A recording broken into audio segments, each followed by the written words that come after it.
Hello everyone and welcome to this video. Today I will show with you how to change graph scale on Canva.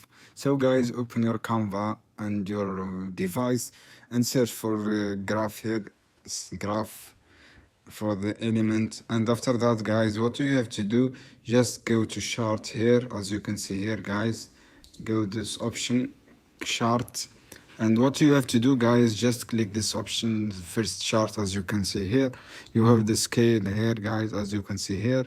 If you want to change the number here, as you can see here guys, click on the 10 for example, and here you can for 50 and 20, as you can see here.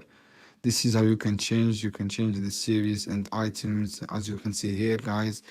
This is how you can edit your graph here and scale, change your graph scale on Canva. This is how you can do guys.